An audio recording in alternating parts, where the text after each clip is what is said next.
I'm curious, because we had to recently sort of venture off into some areas that we weren't that familiar with, like up in North Jersey where you guys are, and that was a major challenge. So when I see you guys had the United Travel branch off and into Yeah. areas like Kansas City and other cities in the Midwest or in the South, how difficult was it of a transition was that to acquire the umpiring talent, get familiar with the area, or were you already familiar?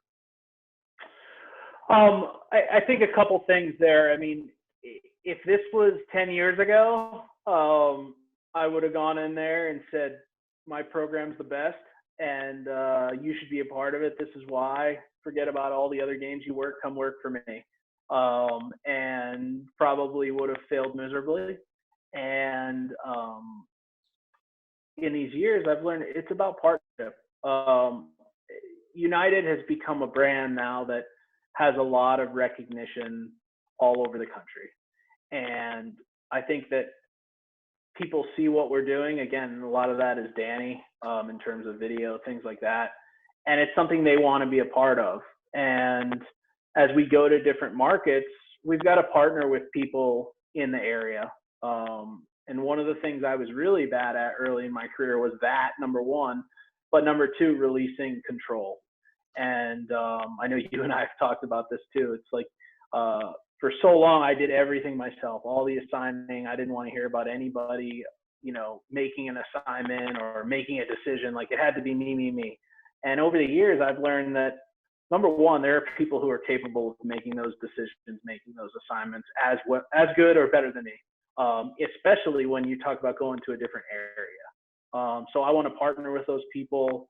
That's United Travel is a major company. I mean, right now it's not a major company because we're not playing any baseball, but we have 2 full-time guys on staff. We have site supervisors and things of that nature kind of all over the country. I have a ton of people in college baseball who have called me and said, Alex, like, I'll do anything I can to help you. We want to use this as an avenue to help umpires. I'll go out and evaluate for free. I'll help you at clinics, whatever it may be.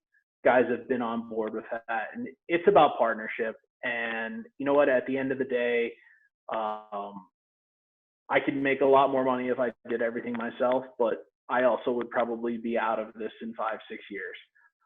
So I would rather give it away. I would rather hire people that I like, hire people that I know can do the job, and partner with people in different areas.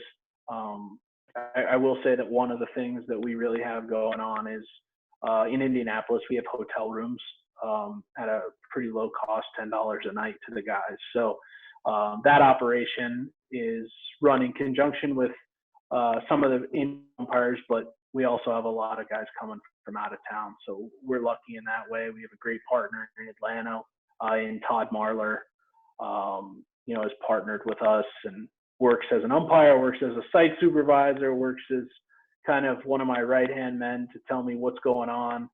And in Kansas City, we've had great partnership with John Brower, who's a Division II coordinator, and some of the guys out there. So it's been about that, and it's also been about, as we get going here in the first year, sprinkling our people around to really get a feel for who can do what and things like that. It's been a lot of phone calls to references. I mean, we're outside of our comfort zone a little bit in terms of having had our eyes on every single umpire. We're relying on recommendations and things like that in certain areas. And I don't like to do that, but I also know the product that we're capable of putting out there. And if that means for 1 year, we have to feel our way through to get it to year 2, where we've had our eyes on everyone, then I would rather have it help umpires be a part of the solution than turn it away just for that for 1 year. So that's kind of where we're at there. And it's not easy. I mean, I will tell you, I'm very lucky to have had it be those 3 cities. I'm sure there would be some other cities where it would be tougher because people don't want to give up that those games, or in certain instances we have complexes taken over by different people. We have complexes built new, and people figure, well, if I can get the umpires to stonewall or not work, now I can get the assigning contract. But again, we're back to the same thing we started this conversation with, which is, what's in the best interest of the umpires? How do we help umpires, and how do we work in partnership? So I think you and I have had a pretty good partnership in Central and Northern New Jersey. I probably haven't been as much help in some spots as I could have been, just because I'm so busy. But I just think in general, communication, partnership, and showing people why you can do the best. And again, for me, it's, in 10 years, I've tried to learn as much as I can to not be a bull in China shop, and show people why we can do it instead of telling them. And it's worked out, and I think we have a good base because of it. So I know it's not easy. Believe me, it's not easy. So I don't know if that answers the question. I don't know if that helps, but it's the best I got right now. Yeah, when I just, as somebody who does this in a fairly small, I'm not too branched out into different states. Just when I saw those cities, I'm just going, man, what an undertaking. Yeah. The logistics of it. And, I would imagine I give you credit for reaching out to other people and partnering up, because that's probably the only way you could stay sane and get through that. Yeah. I mean, it's just when your organization, or even my organization at NJSAB, we don't have the resources to hire a full-time person.